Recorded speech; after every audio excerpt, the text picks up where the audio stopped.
विचकार वड्डी खबर आ रही है। अमृतसर खालसा कॉलेज के बाहर फायरिंग हुई है, दो गुटां दे विचाले लड़ाई हुई है, एक नौजवान नूं गोलियां लगियां ने। इस वेले दी वड्डी खबर दस दईए कि लगातार अजिहियां घटनावां वापर रहीआं ने पंजाब दे विच, लगातार सवाल भी खड़े हो रहे ने। तां हुण अमृतसर तो एक खबर आउंदी है, खालसा कॉलेज के बाहर दी फायरिंग की खबर है। दो गुटां दे विचाले दसदी कि लड़ाई हुई है, एक नौजवान नूं गोली लगी। हालांकि सारा मामला भी जरूर जानते हैं कि आखिरकार कारण की रहा है, किस दे वल्लों ये फायरिंग की गई, क्यों की गई, मामला की सारा सी। पर हुण जो मुढ़ली जानकारी आ रही है कि खालसा कॉलेज है अमृतसर का, जिस दे बाहर फायरिंग हुई है, यानी कि गोलियां भराइयां गईयां ने। दो गुट ने जिहड़े आपस दे विच लड़ाई करते नजर आए ने, दिनां दे विच आपस दे विच गोलियां चलियां ने। एक नौजवान नूं गोलियां लगियां ने, हालांकि उसकी हालत किहो जी है, कि वह जख्मी है, किस हालत दे विच है, भी जरूर जाणांगे ते मामला सारा की है जरूर जाणांगे। पर लगातार अजिहियां घटनावां जिहड़ियां ने दिल दहला रहीआं ने, चिंता च पा रहीआं ने। जिस तरह दे नाल कानून व्यवस्था डगमगाई है, सो उस नूं लैके लगातार जरूर सवाल उठे ने। पर हुण एक होर खबर, एक होर घटना जिहड़ी है अमृतसर तो सामने आंदी है, जदों खालसा कॉलेज के बाहर गोलियां भराउण की खबर आई है। दो गुटां दे विचाले लड़ाई हुई है, एक नौजवान नूं गोलियां लगियां ने। जो मुढ़ली जानकारी सामने आ रही है कि आखिरकार किस तरह दे नाल गोलियां भराइयां गईयां। हालांकि सारा मामला की होया कि नौजवान जिहड़े कॉलेज दे ने वो आपस दे विच उलझे ने, या फिर कोई होर जिहड़ा बाहरी शख्स है उसदे जिहड़े दो गुट ने उन्हां दे वल्लों आपस च लड़ाई की गई है, या मसला की सारा सी, किस गल की वजह दे करके गोलियां भरा दित्तियां गईयां। सब तो वड्डा सवाल उन्हां दे कोल ये पिस्टल या फिर जो भी हथियार वरतिया गया वो कित्थों आया, क्योंकि आम तौर पर गोलियां शरेआम भराइयां जिहड़ा जाना यह आम ही हुंदा होया पंजाब च नजर आ रहा है, जिसनूं लैके वड्डा चिंता दा विशा। राजीव शर्मा फोन लाइन ते ने पत्रकार। राजीव की कुछ मुढ़ली जानकारी जी, जो हुण तक की जानकारी मिली है कि दो ग्रुपों के कोई किसी गल को लैके झगड़ा होया सी, जिस दे दौरान फायरिंग भी हुई है और एक नौजवान के जख्मी होने की खबर हुण तक दी जा रही, जिसनों अमृतसर के एक निजी हस्पताल भर्ती करवाया गया। हालांकि कारण की सी, इस पिछे वजह की सी, इस बारे हले कोई जानकारी नहीं मिल पाई। पुलिस मौके पर पहुंची है, पुलिस अधिकारियों वालों भी जो है जांच की जा रही है। कुछ देर बाद स्पष्ट होएगा कि आखिरकार गोली चलन की वजह की थी। पर जो हुण तक शुरुआती जांच के गल सामने आई है कि दो नौजवानों के ग्रुप से जिन्हों के आपसी किसी गल को लैके खैरबाजी हुई और गल इतों तक पहुंच गई कि दोवां वालों जो है वो फायरिंग तक कर दी गई। तो फिलहाल जो ਅਸੀਂ कह सकते हैं कि एक दहशत का माहौल जरूर बनया हुआ है, पर फिलहाल खालसा कॉलेज के बाहर ऐसी कोई भी स्थिति रही है। पर नौजवान जो है हस्पताल के दाखिल करवाया गया, जिससे इलाज किया जा रहा है और पुलिस पुछगिछ कर रही है। जी राजीव, की खबर है कि जिहड़े नौजवान सीगे कॉलेज दे सीगे या कोई बाहरी ने? जी, लाजमी तौर पर क्योंकि जेकर असीं खालसा कॉलेज के बाहर की गल करिए तो इन्होंने एक जिहड़ा धड़ा वो खालसा कॉलेज के विद्यार्थियों के नाल जुड़िया होया ही दस्सिया जा रहा है। पर बाहर क्योंकि अजकल खालसा कॉलेज के अंदर किसी तरह की कोई जी गति है वाहन है उसमें अंदर नहीं जान दिता जाता। तो यह भी हम पता किया जा रहा है कि जोड़े लोग बाहर मौजूद सन कि वही खालसा कॉलेज के विद्यार्थी सन, या फिर जिसने गोली लगी है वो खालसा कॉलेज का विद्यार्थी थी, या फिर बाहरों आया। तो इसकी हाले जांच की जा रही है। पुलिस वालों फिलहाल इन्नी ही जानकारी दी गई है कि इस घटना तो बाद तुरंत मौके पर पुलिस अधिकारी पहुंचे ने और पुछगिछ की जा रही है। इस तो इलावा खालसा कॉलेज के बाहर जो CCTV कैमरे लगे ने उन्होंने फुटेज भी कब्जे ली जा रही है, ताकि पता लग सके कि आखिर पूरी। राजीव, मैं एक सेकंड के लिए तो रोकांगी, बाद में सवाल भी लेने। एक्सक्लूसिव तस्वीरें साडे कोल आ गईयां ने, जिस तरह दे नाल फायरिंग हुई है, जिस तरह दे नाल हालात उत्थे खराब हुए ने। हालांकि राजीव लगातार जानकारी दे रहे हैं कि एक गुट जिहड़ा है खालसा कॉलेज का दस्सिया जा रहा है तो दूसरा बाहर का दस्सिया जा रहा है। फायरिंग हुई है, खून के निशान जिहड़े ने यानी कि उस मौके की तस्वीर भी जिहड़ी है सामने आई है और इत्थे गोलियां भराइयां गईयां ने। हालांकि किन्ने राउंड फायर हुए ने इस दे बाबत अजे कोई स्पष्टीकरण जिहड़ा सामने नहीं आया। पुलिस जिहड़ी है मुढ़ली जांच कर रही है, इन्वेस्टिगेशन कर रही है। पर फौरी तौर पर जो पहला तस्वीरें सामने आईयां ने वो साफ तौर पर जाहिर ने कि किस तरह दे नाल इस एक्टिवा की लाइट टुट चुकी है, फायरिंग हुई है, इत्थे गोलियां चलाईयां गईयां ने, दो गुट आपस दे विच उलझे ने, जिस तो बाद ये तस्वीर सामने आई है कि कुछ हालात ने। लगातार एक्सक्लूसिव तस्वीर दिखा रहे हैं। जी राजीव, तुसीं अपनी गल पूरी कर सकते हो।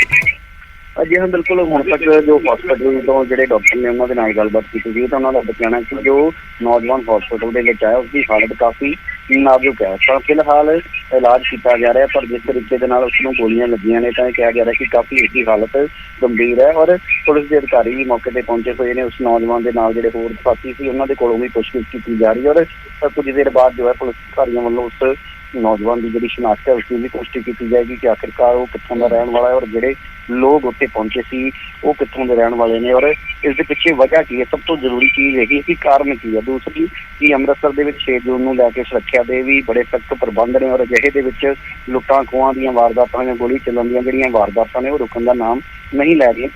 ਕਿਤੇ ਇੱਕ ਕਾਨੂੰਨ ਵਿਵਸਥਾ ਦੇ ਉੱਪਰ ਵੀ ਵੱਡਾ ਸਵਾਲ ਹੈ। ਪਰ ਕਾਲਜ ਦੇ ਬਾਹਰ ਇਸ ਤਰੀਕੇ ਦੇ ਨਾਲ ਸ਼ਰੇਆਮ ਗੋਲੀਆਂ ਚਲਾਈਆਂ ਜਾਂਦੀਆਂ ਨੇ, ਕਿਉਂਕਿ 2 ਦਿਨ ਪਹਿਲਾਂ ਜੋ ਸਿੱਧੂ ਮੂਸੇਵਾਲਾ ਜੀ ਦਿਹਾੜੇ ਮਾਰ ਦਿੱਤਾ ਜਾਂਦਾ, ਤਾਂ ਕਿਤੇ ਨਾ ਕਿਤੇ ਚਿੰਤਾ ਜ਼ਰੂਰ ਇੱਕ ਬੜੀ ਹੋਈ ਹੈ। ਪਰ ਇੰਤਜ਼ਾਰ ਕੀਤਾ ਜਾ ਰਿਹਾ ਕਿ ਪੁਲਿਸ ਅਧਿਕਾਰੀ ਇਸ ਘਟਨਾ ਬਾਰੇ ਕੀ ਜਾਣਕਾਰੀ ਦਿੰਦੇ ਨੇ, ਉਸ ਤੋਂ ਬਾਅਦ ਇਸ ਦੀ ਜਿਹੜੀ ਪੂਰੀ ਤਸਵੀਰ ਹੈ ਉਹ ਸਪਸ਼ਟ ਹੋ ਸਕਦੀ ਹੈ। ਜੀ ਬਿਲਕੁਲ, ਸਵਾਲ ਹੋਰ ਨੇ ਰਾਜੀਵ, ਜੁੜੇ ਰਹੋ ਸਾਡੇ ਨਾਲ ਗੱਲਬਾਤ ਦੇ ਲਈ। ਤਾਂ ਇੱਕ ਬਿਆਨ ਆਇਆ ਹੈਗਾ ਮੌਕੇ ਦਾ, ਔਰ ਬਿਆਨ ਜਿਹੜਾ ਜ਼ਰੂਰ ਸੁਣਵਾ ਦਿੰਦੇ ਦਰਸ਼ਕਾਂ ਨੂੰ।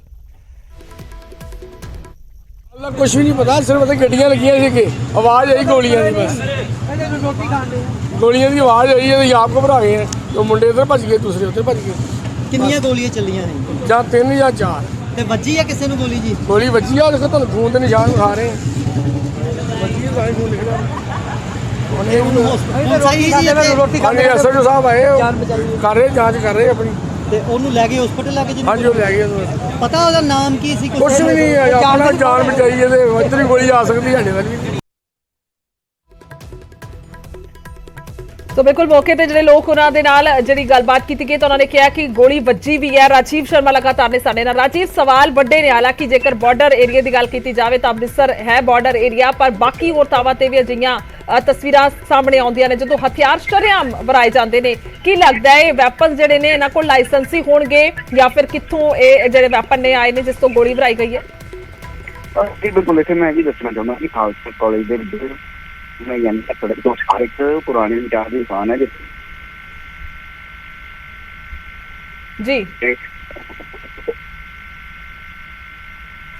ਠੀਕ ਹੈ, ਤੁਹਾਡੇ ਨਾਲ ਗੱਲਬਾਤ ਕਰਦੇ ਆ ਔਰ ਵਿਸਤਾਰ ਦੇ ਵਿੱਚ ਜ਼ਰੂਰ ਜਾਣਾਂਗੇ, ਹੋਰ ਕੁਝ ਅਪਡੇਟ ਜਿਹੜੀ ਆ ਜ਼ਰੂਰ ਲੈਵਾਂਗੇ। ਪਰ ਫਿਲਹਾਲ ਤਸਵੀਰਾਂ ਲਗਾਤਾਰ ਦਰਸ਼ਕਾਂ ਨੂੰ ਦਿਖਾ ਰਹੇ ਆ। ਰਾਜੀਵ, ਧੰਨਵਾਦ ਹੈ। ਫਿਲਹਾਲ ਅੰਮ੍ਰਿਤਸਰ ਖਾਲਸਾ ਕਾਲਜ ਦੇ ਬਾਹਰ ਫਾਇਰਿੰਗ ਹੋਈ ਹੈ, ਤਸਵੀਰ ਵੀ ਸਾਹਮਣੇ ਆਈ ਹੈ ਔਰ ਚਸ਼ਮਦੀਦ ਜਿਹੜੇ ਮੌਕੇ ਤੇ ਦੱਸ ਰਹੇ ਨੇ ਕਿ ਗੋਲੀਆਂ ਚੱਲੀਆਂ ਨੇ, ਤਾਂ ਉਸ ਮੌਕੇ ਤੇ ਇੱਕ ਜ਼ਖਮੀ ਵੀ ਹੋਇਆ, ਉਸ ਨੂੰ ਤੁਰੰਤ ਹਸਪਤਾਲ ਲਿਆਂਦਾ ਗਿਆ, ਇਲਾਜ ਉੱਥੇ ਚੱਲ ਰਿਹਾ। ਸੋ ਉਸ ਤੋਂ ਬਾਅਦ ਜੇਕਰ ਪੁਲਿਸ ਦੇ ਪੱਧਰ ਤੇ ਗੱਲ ਕੀਤੀ ਜਾਵੇ ਤਾਂ ਉਹਨਾਂ ਦਾ ਕਹਿਣਾ ਕਿ ਅਸੀਂ ਇਨਵੈਸਟੀਗੇਸ਼ਨ ਕਰ ਰਹੇ ਹਾਂ, ਰੌਂਦ ਜਿਹੜੇ ਨੇ ਉਹ ਵੀ ਬਰਾਮਦ ਹੋ ਰਹੇ ਨੇ। ਔਰ ਖਾਸ ਤੌਰ ਤੇ ਜੇਕਰ ਇਸ ਵੇਲੇ ਦੀ ਤਸਵੀਰ ਦੀ ਗੱਲ ਕੀਤੀ ਜਾਵੇ ਤਾਂ ਇਹ ਤਸਵੀਰਾਂ ਐਕਸਕਲੂਸਿਵ ਸਾਹਮਣੇ ਆ ਚੁੱਕੀਆਂ ਨੇ ਮੌਕੇ ਦੀਆਂ।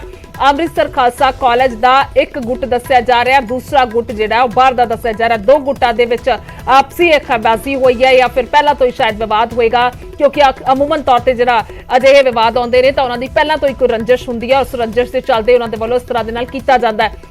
ਜਾਂ ਫਿਰ ਕਿਸੇ ਹੋਰ ਮਾਮਲੇ ਦੇ ਵਿੱਚ ਵੀ ਜਿਹੜੀ ਹੈ ਉਹ ਖਹਿਬਾਜ਼ੀ ਹੁੰਦੀ ਹੈ ਤਾਂ ਜਿਸ ਦੇ ਵਿੱਚ ਇਹ ਆਪਸ ਦੇ ਵਿੱਚ ਇਸ ਤਰ੍ਹਾਂ ਦੇ ਨਾਲ ਲੜਦੇ ਹੋਏ ਨਜ਼ਰ ਆਉਂਦੇ ਨੇ। ਇਕੱਠੇ ਹੋ ਕੇ ਨੌਜਵਾਨ ਜਿਹੜੇ ਨੇ ਹਥਿਆਰਾਂ ਦੇ ਨਾਲ ਅਕਸਰ ਵੇਖਿਆ ਜਾਂਦਾ, ਜਿਸ ਦੀਆਂ ਸੀਸੀਟੀਵੀ ਤਸਵੀਰਾਂ ਵੀ ਸਾਡੇ ਕੋਲ ਪਹੁੰਚਦੀਆਂ ਨੇ, ਜਦੋਂ ਹਥਿਆਰਾਂ ਦੀ ਵਰਤੋਂ ਜਿਹੜੀ ਹੈ ਸ਼ਰੇਆਮ ਉਸ ਮੌਕੇ ਤੇ ਕੀਤੀ ਜਾਂਦੀ ਹੈ। ਹਾਲਾਂਕਿ ਦਿਨ ਦਿਹਾੜੇ ਦੀਆਂ ਤਸਵੀਰਾਂ ਨੇ, ਸਵਾਲ ਇੱਥੇ ਵੱਡੇ ਖੜੇ ਹੋ ਰਹੇ ਨੇ ਕਿ ਦਿਨ ਦਿਹਾੜੇ ਅਜਿਹੀਆਂ ਵਾਰਦਾਤਾਂ ਨੂੰ ਅੰਜਾਮ ਦਿੱਤਾ ਜਾ ਰਿਹਾ। ਰਾਜੀਵ ਫਿਰ ਤੋਂ ਸਾਡੇ ਨਾਲ ਨੇ ਫੋਨ ਲਾਈਨ ਤੇ। ਰਾਜੀਵ, ਹੋਰ ਕੀ ਕੁਝ ਅਪਡੇਟ ਆਈ ਹੈ ਮਾਮਲੇ ਦੇ ਵਿੱਚ, ਕੀ ਕੁਝ ਹੋਰ ਜਾਣਕਾਰੀ ਹੈ? ਜੀ ਇਸ ਦੇ ਬਾਰੇ ਹਾਲੇ ਤੱਕ ਇਹੀ ਅਪਡੇਟ ਹੈ ਕਿ ਜਿਸ ਤਰ੍ਹਾਂ ਮੈਂ ਪਹਿਲਾਂ ਵੀ ਦੱਸ ਰਿਹਾ ਸੀ ਕਿ ਇਹ ਜਿਹੜੀ ਪੂਰੀ ਘਟਨਾ, ਕਿਉਂਕਿ ਖਾਲਸਾ ਕਾਲਜ ਜ਼ਰੂਰ ਕਿਹਾ ਜਾ ਰਿਹਾ ਪਰ ਖਾਲਸਾ ਕਾਲਜ ਦੇ ਬਿਲਕੁਲ ਸਾਹਮਣੇ ਜਿਸ ਤਰ੍ਹਾਂ ਇੱਕ ਸੜਕ ਪਾਰ ਕਰਕੇ ਜੇਕਰ ਮੈਂ ਗੱਲ ਕਰਾਂਗੀ, ਆਮ ਜਿੰਨੇ ਵੀ ਕਾਲਜ ਜਾਂ ਸਕੂਲ ਹੁੰਦੇ ਨੇ ਤਾਂ ਉੱਥੇ ਐਸੀਆਂ ਕਈ ਦੁਕਾਨਾਂ ਹੁੰਦੀਆਂ ਨੇ ਜਿੱਥੇ ਅਕਸਰ ਜਿਹੜੇ ਸਟੂਡੈਂਟ ਨੇ ਉਹ ਬੈਠਦੇ ਨੇ, ਚਾਹ ਪਾਣੀ ਪੀਂਦੇ ਨੇ। ਤਾਂ ਇਹ ਇੱਕ ਦੁਕਾਨ ਹੈ ਬਹੁਤ ਪੁਰਾਣੀ ਜਿੱਥੇ ਕਿ ਜਿਹੜੇ ਪਾਸ ਆਊਟ ਹੋ ਚੁੱਕੇ ਨੌਜਵਾਨ ਨੇ ਉਹ ਵੀ ਇਕੱਤਰ ਹੁੰਦੇ ਨੇ, ਔਰ ਖਾਸ ਤੌਰ ਤੇ ਜਿਹੜੇ ਆਸ-ਪਾਸ ਦੇ ਪਿੰਡਾਂ ਤੋਂ ਨੌਜਵਾਨ ਸ਼ਹਿਰ ਆਉਂਦੇ ਨੇ ਤਾਂ ਉਹ ਅਕਸਰ ਉੱਥੇ ਬੈਠ ਕੇ ਚਾਹ ਪਾਣੀ ਪੀਂਦੇ ਨੇ। ਤਾਂ ਉੱਥੋਂ ਦੀ ਇਹ ਘਟਨਾ ਦੱਸੀ ਜਾ ਰਹੀ ਹੈ, ਪਰ ਹਾਲੇ ਤੱਕ ਜਿਹੜੇ ਉੱਥੇ ਦੁਕਾਨਦਾਰ ਸੀ ਜਿਸ ਤਰ੍ਹਾਂ ਉਹਨਾਂ ਦੇ ਨਾਲ ਗੱਲਬਾਤ ਵੀ ਕੀਤੀ, ਉਹਨਾਂ ਨੂੰ ਕਾਰਨ ਜੋ ਹੈ ਉਹ ਨਹੀਂ ਪਤਾ ਲੱਗਿਆ। ਪਰ ਇਹ ਜ਼ਰੂਰ ਕਿਹਾ ਜਾ ਰਿਹਾ ਕਿ ਗੋਲੀ ਚੱਲੀ ਔਰ ਇੱਕ ਨੌਜਵਾਨ ਨੂੰ ਗੋਲੀ ਲੱਗੀ। ਔਰ ਜੇਕਰ ਅਸੀਂ ਜਿਸ ਹਸਪਤਾਲ ਦੇ ਵਿੱਚ ਉਸ ਨੌਜਵਾਨ ਨੂੰ ਲਿਜਾਇਆ ਗਿਆ, ਉੱਥੋਂ ਦੇ ਡਾਕਟਰਾਂ ਦੇ ਨਾਲ ਗੱਲਬਾਤ ਕੀਤੀ ਤਾਂ ਉਹਨਾਂ ਦਾ ਕਹਿਣਾ ਕਿ ਹਾਲਤ ਕਾਫੀ ਨਾਜ਼ੁਕ ਹੈ। ਹਾਲਾਂਕਿ ਇਸ ਬਾਰੇ ਕੋਈ ਪੁਸ਼ਟੀ ਨਹੀਂ ਕੀਤੀ ਗਈ ਕਿ ਉਸ ਨੌਜਵਾਨ ਦੀ ਮੌਤ ਹੋਈ ਹੈ ਜਾਂ ਫਿਰ ਨਹੀਂ, ਪਰ ਜਿਸ ਤਰੀਕੇ ਦੇ ਨਾਲ ਸਰੇਆਮ ਗੋਲੀਆਂ ਚਲਾਈਆਂ ਗਈਆਂ ਨੇ ਉਹ ਆਪਣੇ ਆਪ ਦੇ ਵਿੱਚ ਬਹੁਤ ਵੱਡਾ ਸਵਾਲ ਹੈ, ਕਾਨੂੰਨ ਵਿਵਸਥਾ ਦੇ ਉੱਪਰ ਵੀ ਸਵਾਲ ਹੈ। ਔਰ ਜਿਸ ਤਰ੍ਹਾਂ ਤੁਸੀਂ ਗੱਲ ਕਰ ਰਹੇ ਹੋ ਕਿ ਬਾਰਡਰ ਡਿਸਟ੍ਰਿਕਟ ਹੈ ਅੰਮ੍ਰਿਤਸਰ, ਪਰ ਇਸ ਦੇ ਨਾਲ ਨਾਲ 6 ਜੂਨ ਨੂੰ ਲੈ ਕੇ ਪੂਰੇ ਸ਼ਹਿਰ ਦੇ ਵਿੱਚ ਸੁਰੱਖਿਆ ਦੇ ਜਿਹੜੇ ਸਖਤ ਪ੍ਰਬੰਧ ਕੀਤੇ ਗਏ ਨੇ, ਥਾਂ ਤੇ ਨਾਕਾਬੰਦੀ ਕੀਤੀ ਗਈ ਹੈ। ਪਰ ਅਜਿਹੇ ਦੇ ਵਿੱਚ ਦਿਨ ਦਿਹਾੜੇ ਕੁਝ ਨੌਜਵਾਨ ਗੋਲੀਆਂ ਚਲਾਉਂਦੇ ਨੇ, ਇੱਕ ਨੌਜਵਾਨ ਨੂੰ ਗੋਲੀਆਂ ਮਾਰੀਆਂ ਜਾਂਦੀਆਂ ਨੇ, ਉਸ ਤੋਂ ਬਾਅਦ ਉੱਥੋਂ ਫਰਾਰ ਹੋ ਜਾਂਦੇ ਨੇ। ਤਾਂ ਇਹ ਇੱਕ ਪੁਲਿਸ ਪ੍ਰਣਾਲੀ ਦੇ ਉੱਪਰ ਜਿਹੜੀ ਪੁਲਿਸ ਦੀ ਕਾਰਗੁਜ਼ਾਰੀ ਹੈ ਉਸ ਦੇ ਉੱਪਰ ਬਹੁਤ ਵੱਡਾ ਸਵਾਲ ਹੈ। ਜੀ ਬਿਲਕੁਲ, ਸੋ ਰਾਜੀਵ ਜੁੜੇ ਰਹੋ ਸਾਡੇ ਨਾਲ, ਗੱਲਬਾਤ ਜਿਹੜੀ ਹੈ ਹੋਰ ਵੀ ਵਧੇਰੇ ਕਰਨੀ ਬਣਦੀ ਹੈ ਕਿਉਂਕਿ ਮਸਲਾ ਛੋਟਾ ਨਹੀਂ ਹੈ। ਜਿਸ ਤਰ੍ਹਾਂ ਦੇ ਨਾਲ ਗੋਲੀਆਂ ਦੇ ਨਿਸ਼ਾਨ ਨੇ ਉਸੇ ਤੁਹਾਨੂੰ ਲਗਾਤਾਰ ਦਿਖਾ ਰਹੇ ਹਾਂ ਔਰ ਖਾਸ ਤੌਰ ਤੇ ਹਾਈਲਾਈਟ ਕਰਕੇ ਦਿਖਾ ਰਹੇ ਹਾਂ ਗੋਲੀਆਂ ਦੇ ਨਿਸ਼ਾਨ ਜਿਹੜੇ ਲੱਗੇ ਨੇ, ਕਿਉਂਕਿ ਜਿਸ ਤਰ੍ਹਾਂ ਦੇ ਨਾਲ ਘਟਨਾਵਾਂ ਹੋ ਰਹੀਆਂ ਨੇ। ਅੱਜ ਸਵੇਰੇ ਜਿਹੜੀ ਹੈ PRTC ਬੱਸ ਰੋਕੀ ਗਈ ਹੈ ਔਰ ਉੱਥੋਂ ਲੁੱਟਖੋ ਕੀਤੀ ਗਈ ਹੈ। ਉਹਨਾਂ ਦੇ ਕੋਲ ਵੀ ਵੈਪਨ ਸੀਗੇ, ਜੇ ਲੋਕਾਂ ਦੀ ਬੰਨੀਏ ਤਾਂ ਲੱਗਦਾ ਸੀ ਉਹਨਾਂ ਨੂੰ ਕੀ ਹੋ ਸਕਦਾ ਨਸ਼ੇੜੀ ਹੋਣ, ਪਰ ਜੇਕਰ ਨਸ਼ੇੜੀ ਢਾਲੀ ਨੇ ਤਾਂ ਉਹਨਾਂ ਦੇ ਕੋਲ ਹਥਿਆਰ ਕਿੱਥੋਂ ਆਉਂਦੇ ਨੇ ਔਰ ਕਿਵੇਂ ਉਹ ਲੁੱਟ ਦੀ ਵਾਰਦਾਤ ਨੂੰ ਅੰਜਾਮ ਦਿੰਦੇ ਨੇ। ਤਾਂ ਦੂਜੀ ਤਸਵੀਰ ਇਹ ਸਾਹਮਣੇ ਆਈ ਹੈ, ਅਜੇ ਦਿਨ ਢਾਲੀ ਰਿਹਾ ਹੈ, ਦਿਨ ਢਲਦੇ ਇਹ ਤਸਵੀਰ ਸਾਹਮਣੇ ਆ ਜਾਂਦੀ ਹੈ। ਕਹਿ ਲਈਏ ਕਿ ਸ਼ੁੱਕਰ ਦੁਪਹਿਰੇ ਇਹ ਤਸਵੀਰ ਸਾਹਮਣੇ ਆ ਜਾਂਦੀ ਹੈ ਕਿਉਂਕਿ ਹੁਣ ਤੋਂ ਥੋੜੀ ਦੇਰ ਪਹਿਲਾਂ ਦੀ ਇਹ ਘਟਨਾ ਹੋਏਗੀ ਸੁਭਾਵਿਕ ਤੌਰ ਤੇ। ਸੋ ਉਸ ਵੇਲੇ ਇਹ ਗੋਲੀਆਂ ਵਰਾਈਆਂ ਗਈਆਂ ਨੇ, ਦੋ ਗੁੱਟ ਜਿਹੜੇ ਨੇ ਆਪਸ ਦੇ ਵਿੱਚ ਉਲਝੇ ਨੇ ਔਰ ਲਗਾਤਾਰ ਇਹ ਤਸਵੀਰਾਂ ਤੁਹਾਨੂੰ ਵਿਖਾਈਆਂ ਨੇ। ਰਾਜੀਵ ਫਿਲਹਾਲ ਸ਼ੁਕਰੀਆ तमाम ਜਾਣਕਾਰੀ ਦੇ ਲਈ, ਧੰਨਵਾਦ ਹੈ। ਸੋ ਲਗਾਤਾਰ ਖਬਰਾਂ ਤੇ ਨਜ਼ਰ ਬਣੀ ਹੋਈ ਹੈ। ਇੱਕ ਬ੍ਰੇਕ ਦੇ ਲਈ ਰੁਕ ਰਹੇ ਹਾਂ, ਜਲਦੀ ਵਾਪਸ ਆਵਾਂਗੇ।